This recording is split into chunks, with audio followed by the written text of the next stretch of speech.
Hello and welcome to the NewsX Sunday Guardian Roundtable. Today we're taking a look at the Congress presidential elections. The famous elections have finally happened. And to the surprise of most, Shashi Tharoor actually managed to notch up more than 1,000 votes. At least I was surprised because Jitendra Prasad, who's much more, whose hold on the Congress was much more than Tharoor, managed to get only 94 votes when he contested against Sonia Gandhi. That means there are about 1,000 people, or if you take in a representational figure of about 4 lakh Congress members, delegates, then about a 50, there is okay, forget the maths, but there is a large chunk of people who have voted for him, who have actually managed to express their views despite the unofficial diktat to vote for Kharge. What does it mean for the Congress, the way ahead, or is it going to be back to status quo? And what does it hold for Tharoor? What does his future look like? I have joining me on the discussion between two people. We've kept it short because both these, I would like to hear more from both these gentlemen. I have, of course, Sohail Seth and Sanjay Baru. Both of them don't need an introduction. Columnists, commentators, political analysts. So, Sohail, your first take on the election, were you surprised at the number that Shashi Tharoor managed to notch up? No, but what is sad is that while I salute the courage of Mrs. Gandhi to go through with this election, the process was superb. But as Amartya Sen famously said in his book, The Idea of Justice, the challenge in humanity is between Niti and Nyaya. You can follow the process, but ultimately it's always about the fairness. And, we now have old wine in an 80-year-old wine bottle. And I'm not being ageist. Kharge Saab has had a stellar career. He's risen from the ranks. He's had a very challenged childhood. And, one must salute him for that. But here was an opportunity for a whiff of fresh air. And I have three reasons why I thought and why I still believe that Shashi Tharoor would have been a better candidate for the renewal of the Congress. See, you can always win an election, but ultimately, what was the objective of this election? The objective was to have a more invigorated, a renewed, and a recalibrated Congress. The problem was that when Khargeji, jumped into the fray, it was quite clear that the family was supporting Khargeji. It was also very clear that state president, Pradesh committees, the heads were supporting Khargeji by and large. So you almost had a Shashi Tharoor, and hats off for his tenacity and his staying power. You had him tie his hands behind his back and then expect him to pass the baton. It would have never worked. So here's what I believe, that Khargeji will actually have to reinvent himself before he reinvents the Congress. He will have to be more amenable, more accessible, more amiable. He has to get rid of that frown which is permanently affixed on his face, even when he is victorious. And he'll have to actually reach out to the younger cadres. The problem with the Congress is it is top heavy. It needs to be more democratic. It needs to have a bottom-up fervor and a bottom-up feeling of renewal. So, it's an old saying of mine, and not just mine, but it's operation successful, patient dead. Dr. Baru, your reaction, because a lot of people are also comparing Kharge to Manmohan Singh, saying, "Chalo, ek aur remote control Gandhi family ke haath mein aa gaya." I think there's a lot of meaningless analysis of this election. I have been a long-standing critic of Sonia Gandhi and Rahul Gandhi and the way in which the Congress party has functioned, particularly over the last 20 years. So I don't have to establish my credentials as a critic of what was called the dynasty. But I think there's been so much superfluous analysis without a knowledge of the party itself. First and foremost, Mallikarjun Kharge is not going to be the prime ministerial candidate of the Congress party or whatever coalition comes. Mallikarjun Kharge is the organization man, just like J.P. Nadda is. How many people who have criticized Mr. Kharge have commented in the last few weeks on the fact that Bharatiya Janata Party did not even have an election? They have a completely faceless man with personality-less person as Nadda, because the face of the BJP is Narendra Modi. The face of the Congress will remain Sonia Gandhi and Rahul Gandhi. But there is something called the organization. And just as on a day-to-day basis, organizations run by organizational people, The Congress today has decided that Sonia Gandhi has done her bit. She was the president of the party. She has done a bit. And now it's time for change. And I think in deference to the general criticism that, it's become a dynasty and from mother to son, they've said, let's have an election. And hats off to the Congress party for the election. Hats off to Madhusudan Mistry for the manner in which he has conducted this election. I mean, everybody is so, stingy in their comments. I've been reading editorials of newspapers. Every backhanded compliment. You say one nice thing and one nasty thing. Let's say for the first time in a long time, a major political party has had an internal party election. When was the last time we had that? Which other political party has that? Right? So here is a party that has understood that it touched the depths of his popularity in 2019 election, getting not more than 18-19% of the vote, some 40 odd seats in parliament. That was the lowest point for the Congress. It had to reinvent itself. Now, as far as my friend Tharoor, and he's a good friend of all of us, as happens in Lutyens, Delhi, he is a media man. I've been saying this again. It's like he's contesting for UN Secretary General without the support of the P5. The government of which I was a member of, Manmohan Singh government supported Tharoor was a candidate. But without the P5, nobody can become Secretary General of the UN, right? P5 meaning US, China, UK, France, and Britain. They are the permanent five. He didn't have the support of the permanent five. He contested, damn good. He became an international celebrity. Today, he's a national celebrity. And I messaged Shashi the other day and said, congratulations, you have established yourself as one of the top leaders of the party. And I think that is what he has succeeded in doing. Let's face it, his peer group is not Sonia Gandhi, Mallikarjun Kharge, and Rahul Gandhi. He's not contesting with them. This election was not about Tharoor versus the top guys of the party. This was about Tharoor saying that I am ahead of Manish Tiwari, Jairam Ramesh, my generation, the 60s guys or the late 50s guys in the Congress party. Tharoor has shown I have the guts to do it. I won three Lok Sabha elections, So therefore, he is a power to reckon with. Even with his 1,000 votes out of 9,000, he has established his credentials. And all compliments to him for waging this very cleverly. He's a media savvy guy. He knows how to manipulate the media, how to impress the media. And of course, Lutyens media today is full of very superficial analysts, as I've always said. You get so few in, I asked a political journalist, I said, have you gone at the state level, at the district level, spoken to congressmen and asked them between Kharge and Tharoor, who would you vote for? I was in Hyderabad last week. I met, state level congressmen. I'll mention a name. I don't know if both of you will recognize the name. Mr. Ponnala Lakshmaya.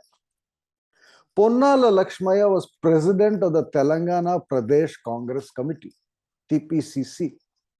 Highly educated, an engineer, educated, popular, mid-level politician. I asked Ponnala, I said, between Tharoor and Kharge, who would you? He said, there's no question. Mr. Kharge is someone who relates to us. And Shashi relates to you and me in Delhi and maybe a few people in Kerala. But Ponnala Lakshmayas of the country, this is the mid-level congressmen who are all the voters, the 10,000 votes. And they still feel comfortable with a man like Mallikarjun Kharge. And the other sad thing, media hardly told us about the biography of Mr. Kharge. Yeah. Look at his biography. His parents were killed by Nizam's Razakars, during the independence struggle in the erstwhile state of Hyderabad. He saw his father and mother killed by the Razakars. He's a Dalit who's come up the hard way. And he's an intelligent man. He's seen the world. So there are a lot of things going for him. Of course, he is not media savvy. Of course, he does not attract the attention of the younger generation today. But that's the job of Rahul. That is what the Padayatra is all about. And on one of your earlier shows, I think I made the point that the Padayatra is about projecting Rahul as a leader of the party. These organizational elections were about getting someone to run the organization. And there are two different jobs. You have the JP Nadda and Narendra Modi doing two different jobs. So, people don't remember in CPM, for example, in West Bengal, Pramod Dasgupta. everybody knows Jyoti Basu, right? Everybody knows Jyoti Basu. But who was the organization man? Pramod Dasgupta. Pramod Dasgupta, exactly. Sohail spent his childhood in And Pramod Biman Bose Dasgupta's- after that. Biman Bose. They were the organization man. Jyoti Babu as chief minister, as long as Pramod Dasgupta was alive, every evening from Writers Building, he went to Alimuddin Street. Alimuddin Street, CPM headquarters, and reported to the party boss. Correct. Right? So there is something called party organization. There is something called, popular leadership.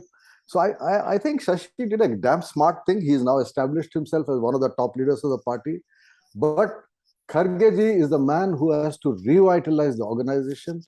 And I do think that he has much more steam in him than what the Delhi media has given him credit for.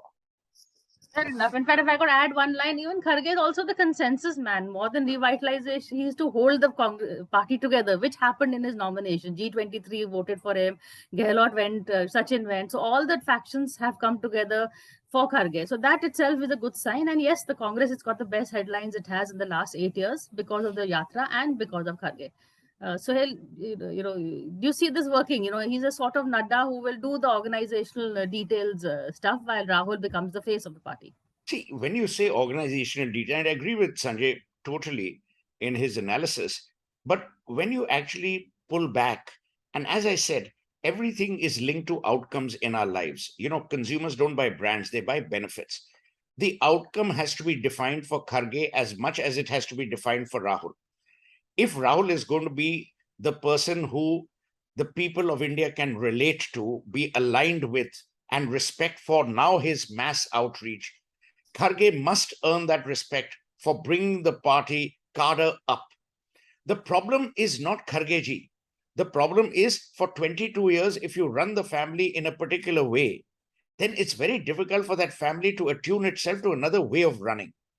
And the only way you can take on the BJP is by strengthening its cadres. See, BJP has a double whammy advantage.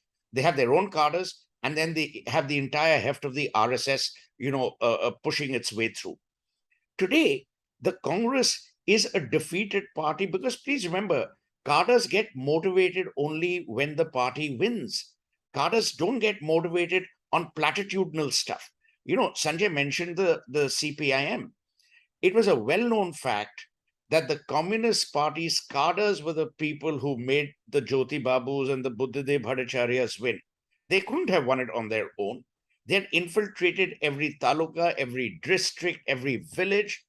There was a newspaper which I don't know if you're even aware of. It was called Ganashakti. Ganashakti was the CPM mouthpiece. It was just unreal what Ganashakti would do.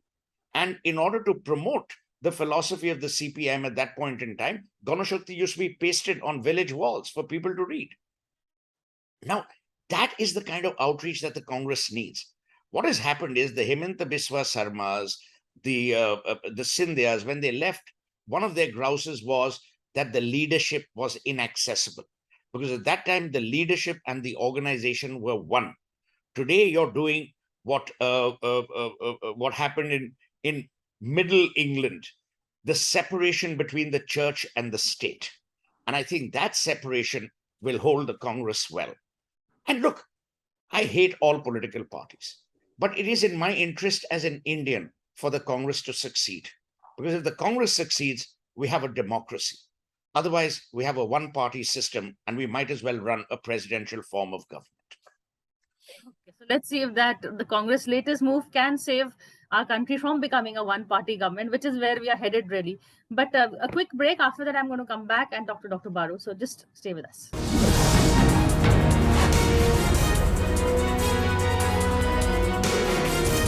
Hello and welcome back to Roundtable. We are in discussion with Sohail Said and Dr. Sanjay Baru about the Congress presidential election and the impact it will have on the Congress on the way ahead, really. Dr. Baru, so then can Kharge, will he inspire enough confidence in people who couldn't meet Rahul will now meet him? Is he now like a Ahmed Patel? Is that the role? You see, the most important role that Kharge will have to play in the next 18 months in the run-up to the 2024 election is in fact precisely the role that Amit Shah played in the run-up to the 2014 and 19 elections, which is to be able to identify the right candidate for each Lok Sabha constituency. That is the organization job. And I think that requires a lot of effort, a lot of patience, a lot of ground level, contact, information. One of the major challenges for any political party is selecting its candidates. And that is a job which I'm glad has been separated out. I mean, earlier, as you correctly said, Ahmed Patel and others around Sonia Gandhi used to do that job. But today, Ahmed Patel is not there.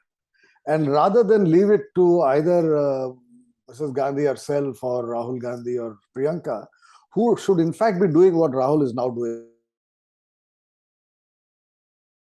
going out establishing the brand, the Congress brand as it were, particularly with the younger generation, those who are going to vote in the next election. Kharge will have to actually sit with his own party, and therefore his will be a low profile job. And ensure that in each constituency, the party is in a position to identify the right person who can, in fact, maximize the number of votes the party gets. That is a real job. He's not, I don't expect him to be going around the country addressing public meetings and, getting a lot of media attention. That's not the job I see for him. I mean, I don't know how the party will define the relevant jobs, but that's the job he has to play, of being able to connect directly with state Pradesh Congress committees and district Congress committees, identify individuals, understand the data. And someone like Jairam Ramesh, he's the computer guy. He's got all the data with him. But Jairam is doesn't have the touch of an elected politician, which someone like Mr. Kharge would have. And what about Suhail, Rahul's Bharat Jodo Yatra? What is your, feedback has been good so far. He's doing well. He seems to be actually enjoying what he's doing, which is also rare for Rahul. So do you see him continuing this? What is your first reaction to the Yatra? So I just want to, before I react to that, I want to quickly take off from where Dr. Baru left. It's ironic that both parties suffer from the same malfunction today. The BJP's governmental communication is perhaps the weakest that any government has had. All the good that they've done, no one knows. It's like a ship in the night. It sails, but no one sees it. The tragedy is that the Congress suffers from the same. And I think if the Congress is able to translate data points into citizen benefits or into citizen concerns, that's a big win-win, which is why Bharat Jodo is important. See, there is no doubt that the media is brilliantly being controlled by the government, and you don't blame the government. It's not, as I said on an earlier program of yours, it's not Narendra Modi's job to educate the media, which should then write in favor of the Congress. I mean, that's not his business. But that doesn't prevent from the media, which Khushro Irani of the Statesman famously said about India. He says the media in India is as free as it chooses to be. So let's imagine the media is under pressure, it's sold, not sold, blah, blah, blah. Having said that, who from the Congress will start translating citizen concerns into election planks? I'll give you a small example. I worked on both Vajpayeeji's campaign in 1999. The slogan was very simple, Hum ab bhi atal hain. And I worked on Sheila Dikshit's campaign, where the word Bhagidari was coined by me. What did Bhagidari mean? It meant citizen government partnership. The testing laboratory for that was the RWAs. We needed ban on plastic. We needed ban on firecrackers. We didn't go nuts to going to the Supreme Court and making it a Hindu issue or a religious issue.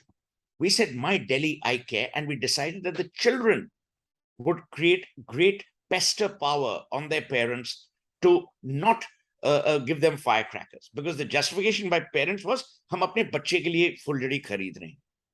Similarly, what are the learnings that Rahul Gandhi has picked up in his Bharat Jodo Yatra must be translated into effective, heartwarming communication.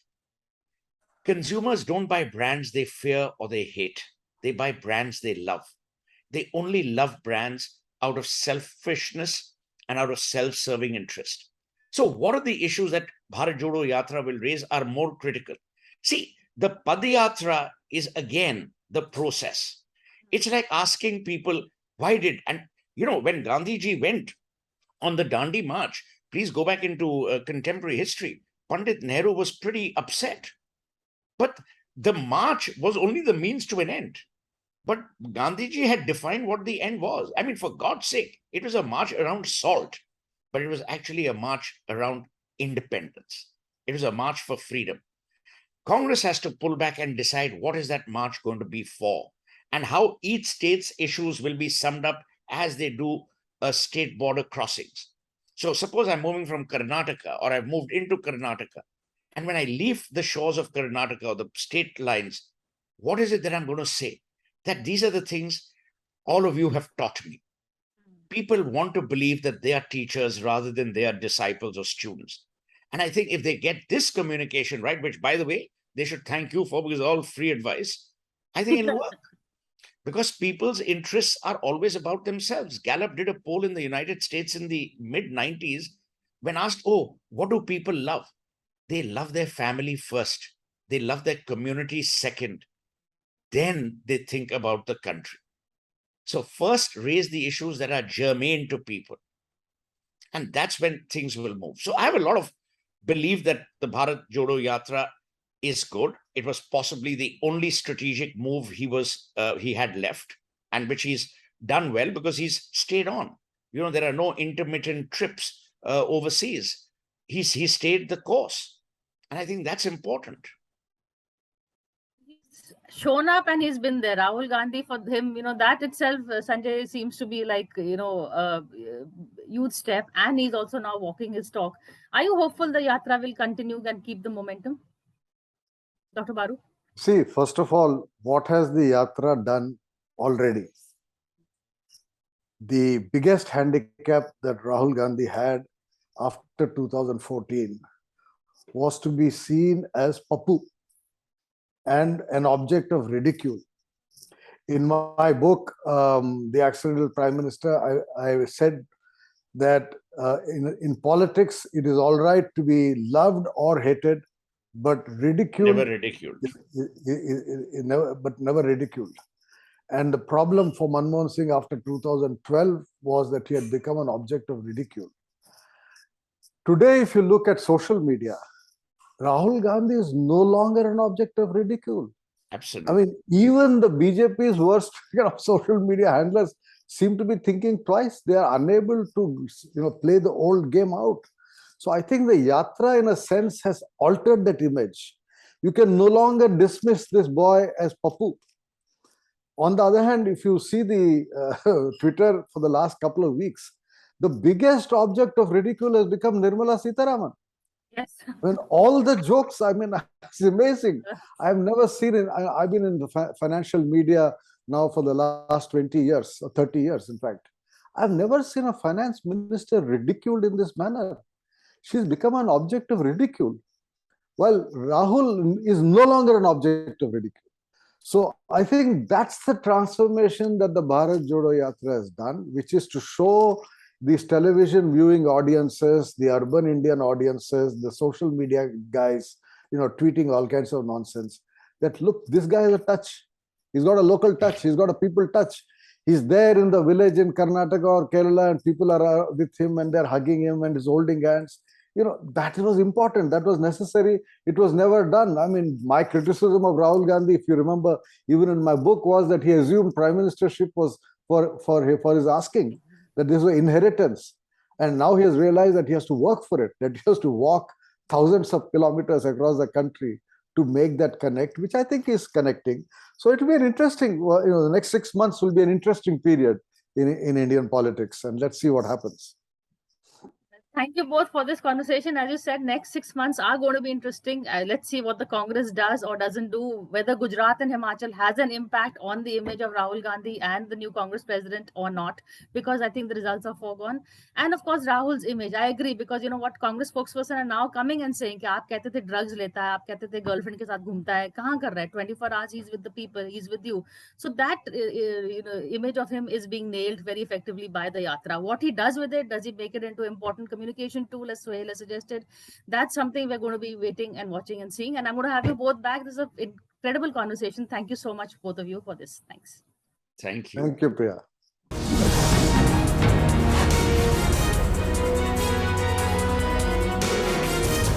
For more such videos, subscribe to the NewsX YouTube channel, hit the bell icon.